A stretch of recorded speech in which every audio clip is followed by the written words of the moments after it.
Welcome, witches, wizards, and muggles alike, to another enchanting episode of Magical Tales from the Slytherin Common Room, bringing your favorite Harry Potter fanfiction to audio format.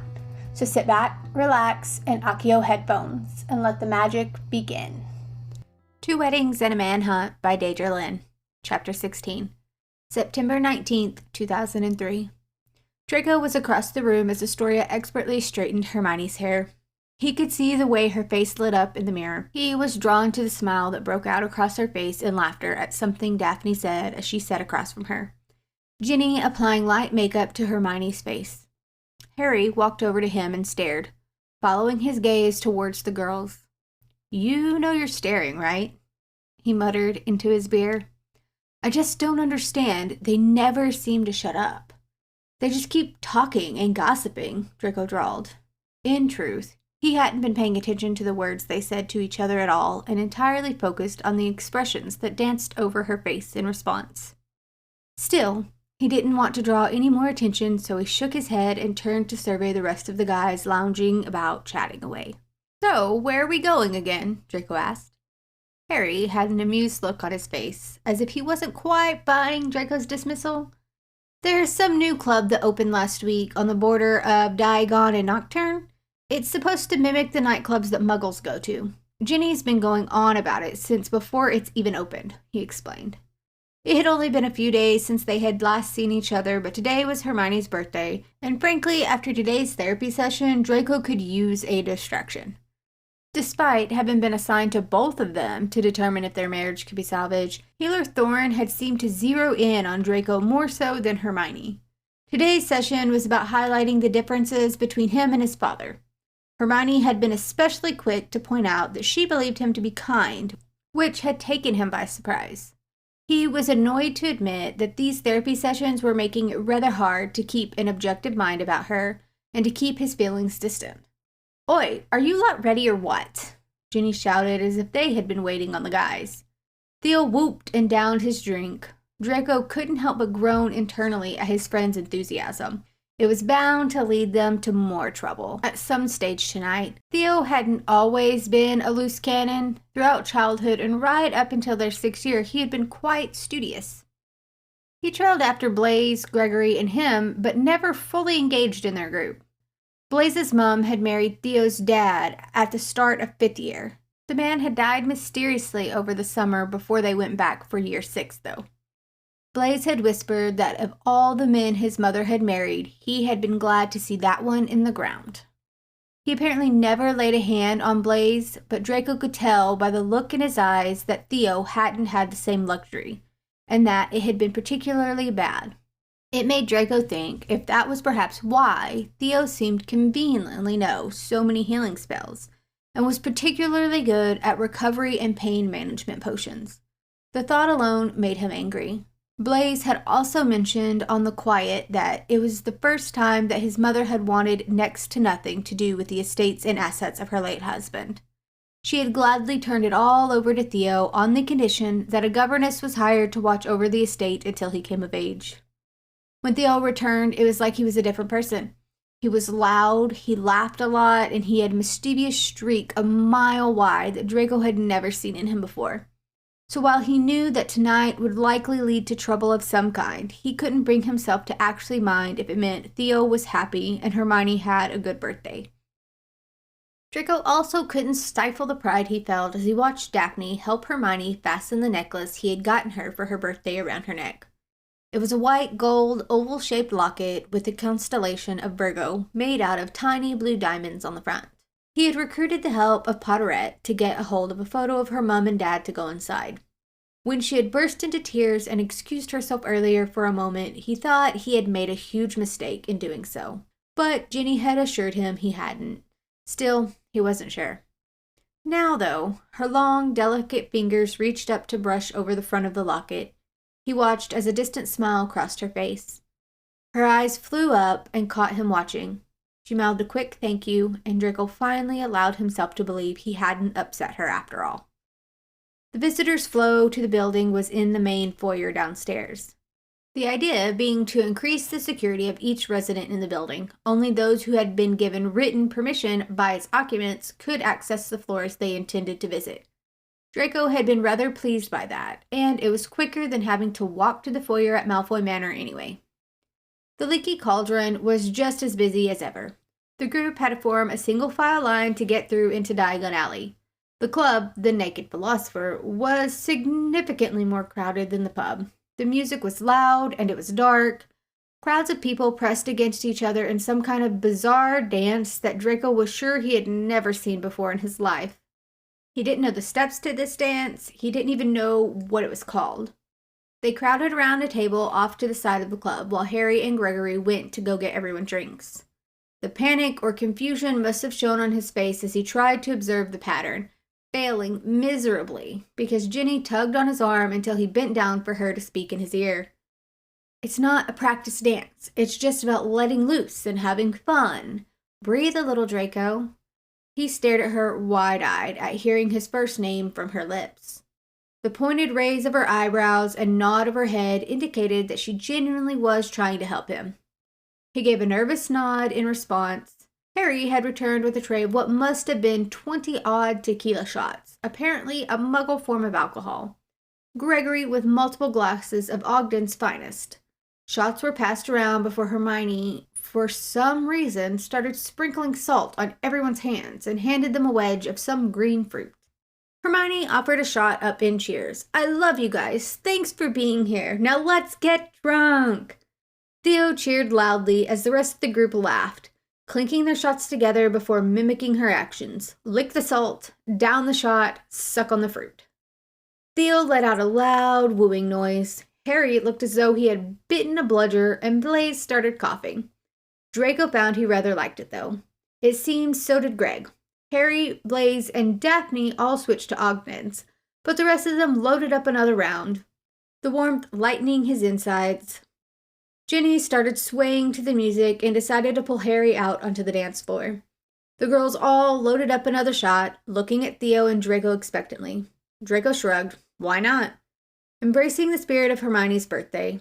Theo, ever the party animal, nodded in glee. Man, I'm just praying that one of them wakes up in a zoo tomorrow, Gregory smirked. Blaise burst out with laughter. Hermione, having heard him, gave Gregory a wink. Everyone had a significant glow on by the time they followed Harry and Ginny out to the dance floor. Draco was glad for the drinks because they allowed him to do what Ginny said and loosen up a little. Well, as much as one could when there were so many strangers in such close proximity to him.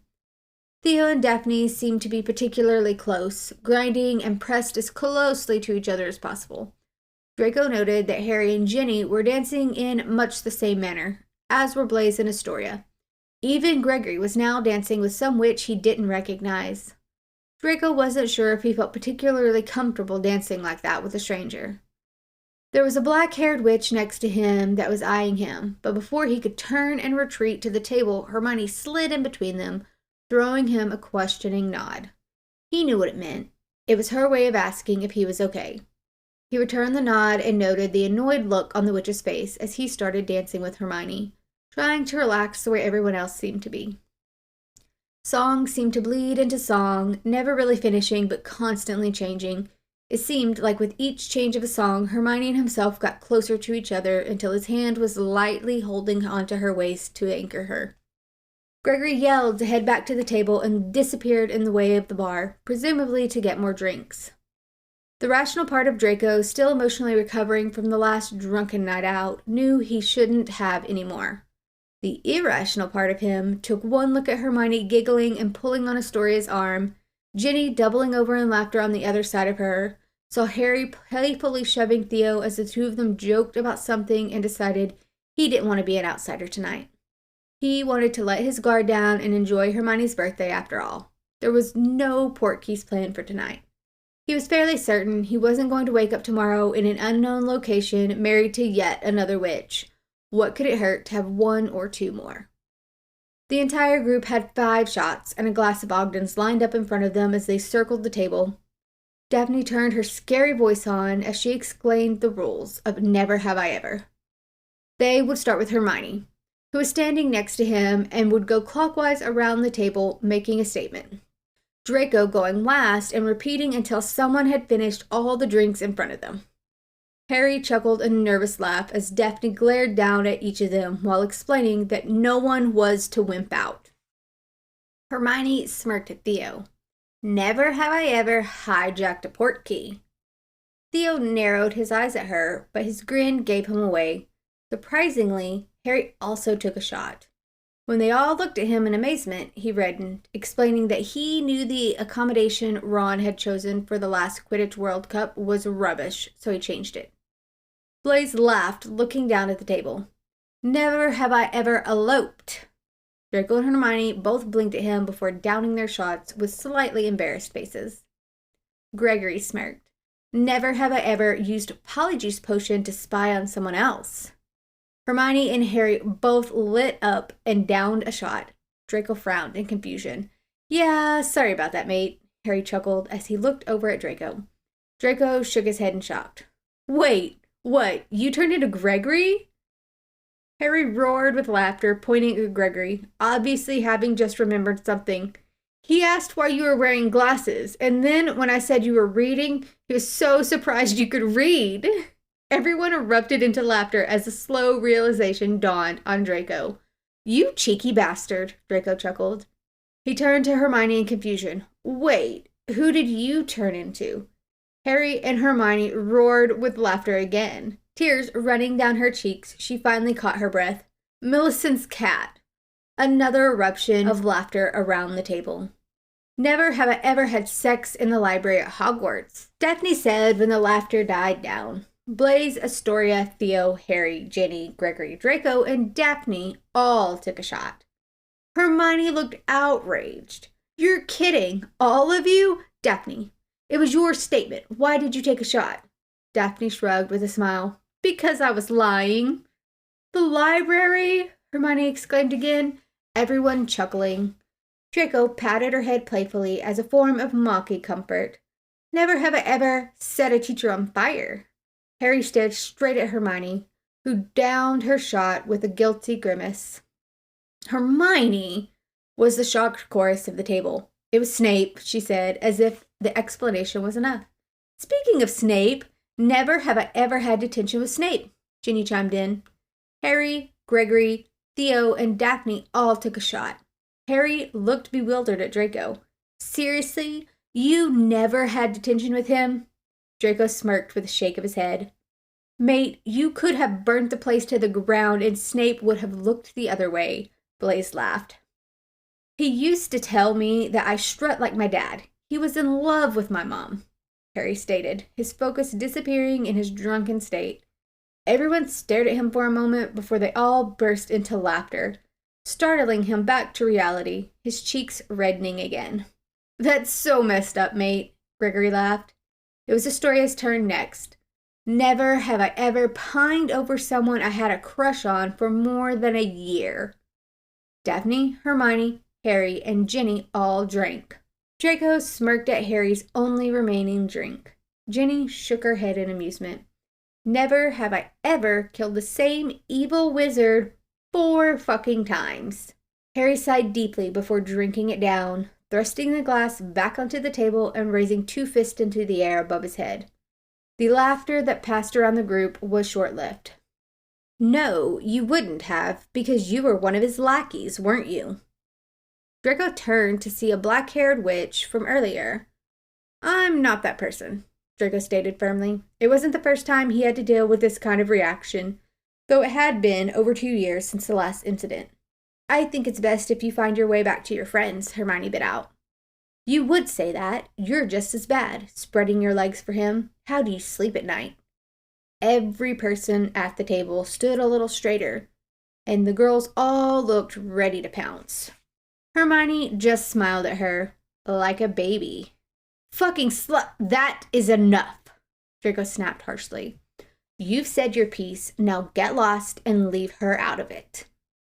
The witch turned back to him, reaching her hand up and shoving Draco's face backwards. He blamed the shock of that and the alcohol on his slow thinking, because it took him a second to realize that Hermione had grabbed the witch by her hair and was now ragdolling her around, her free hand scratching at the witch's face. The black-haired witch, who was trying desperately to get a grip on Hermione, was leaving gouges all over Hermione's arms and face.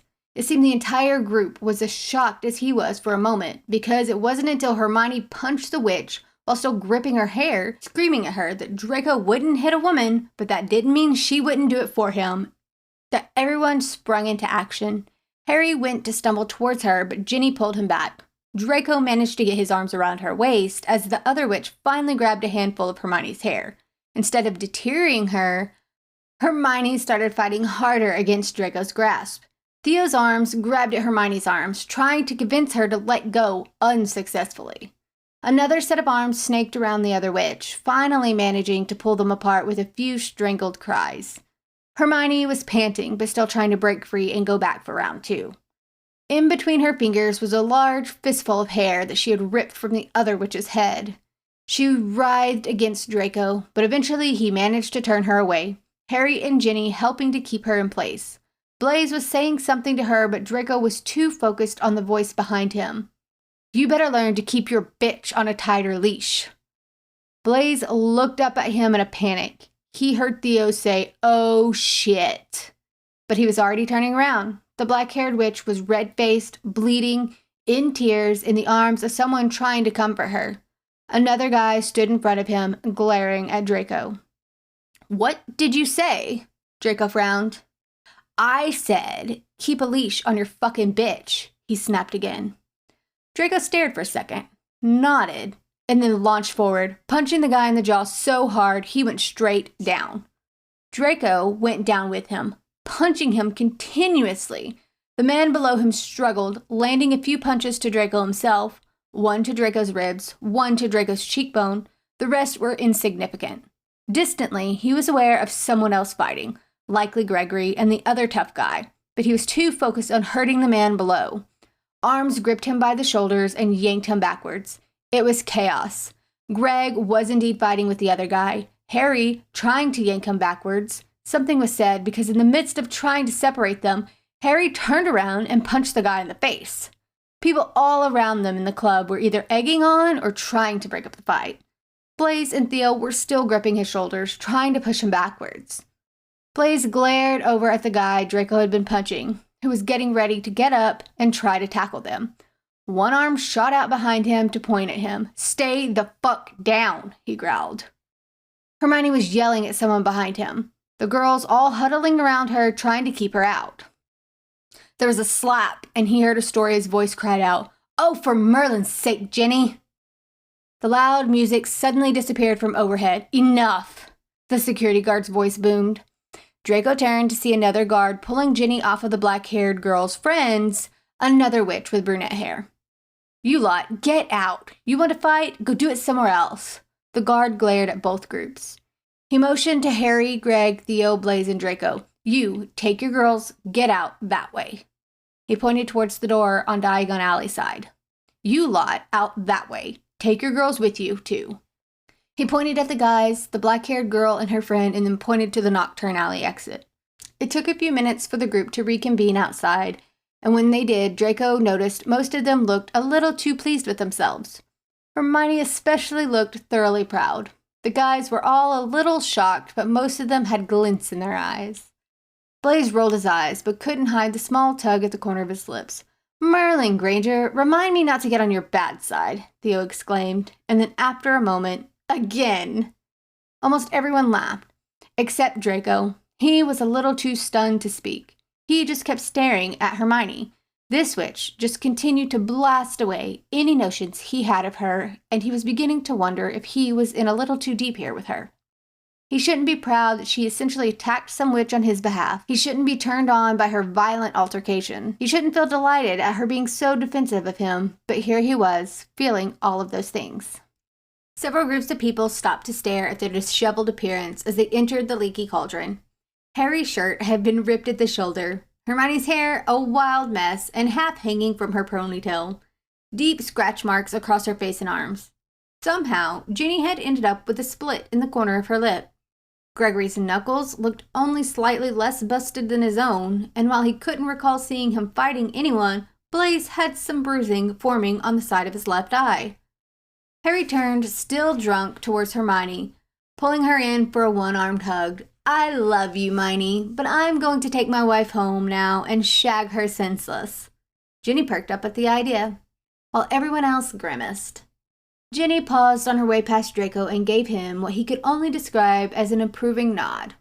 Draco frowned in confusion. He wasn't sure what part of any of this she had approved of. Theo whispered something in Daphne's ear, causing her to giggle, and they both rushed their goodbyes and disappeared into the flue. Astoria pulled Hermione in for another hug. Happy birthday again, Hermione. You, me, and the girls. Lunch next week, yes? Hermione nodded in response. Blaise exchanged his farewells, too, before dragging his wife off as well. Gregory looked between the two of them and shook his head. I'd hate to go up against you two once you're on the same page, he mumbled, ruffling Hermione's hair and giving Draco's shoulder a quick squeeze. Hermione giggled all the way through the flow and smiled all the way up the elevator and into the penthouse. Her smile only faltered when they came face to face with Narcissa. Mother? Draco asked, not having expected her to be standing by his kitchen. She sighed deeply, putting her head in one hand and shaking her head. Please tell me you two at least did not do that to each other. Hermione gawked. What? No, she exclaimed. Good. Narcissa looked between them with narrowed eyes, another deep sigh passing over her lips before she straightened her back and forced a smile on her face. Hermione, darling, happy birthday. I thought I would stay the night if it's not an inconvenience. Of course it's not, Narcissa. You know you're always welcome, anytime, Hermione said in a quiet voice, as if afraid she was about to be scolded. Wonderful. Perhaps we should talk in the morning, once you two have had time to sleep this off, yes? Hermione was wide-eyed as she embraced Narcissa with a quick peck on the cheek and scurried off up the stairs. His mother raised an eyebrow at him. He couldn't help the chuckle that escaped him. Honestly, Draco, fighting? She gave him a disapproving look. Draco stepped forward and placed a kiss on her forehead before going to the icebox for a bottle of water. Do you want the short story? He asked, after polishing off half the bottle. Her face clearly said, obviously. He sighed. Someone had an issue with my past. A woman. She put her hands on me. Hermione threw hands back. The woman's friend, a guy, spoke very ill of Hermione. I threw hands at him. Then it was a massive chaotic mess in which everyone was in on. Even Harry Potter got involved at one point. I'm sorry, Mother. Narcissa sighed. Former Death Eater leads the chosen one astray, she mumbled. Draco frowned. What? Tomorrow's headline. At least tell me that he looks worse than you do. Draco chuckled. Much. Narcissa rolled her eyes, stepping forward and brushing her hand over his cheek before turning down the hall. Where are you going? He called after her. Her sigh was audible. To bribe the papers, obviously. Draco chuckled to himself. Obviously. Sleep well, Mother. Draco clicked his neck as he walked up the stairs and rolled out his shoulders. He would deal with the healing spells tomorrow. It wouldn't be wise to do so tonight, given that he was certain he was still rather intoxicated. Surely not so intoxicated, however, that he was seeing things. There, in his bed asleep, was his wife. What he did find was that he didn't mind it in the least. He crawled into bed, fully clothed, too tired and sore to care, with a small smile on his face.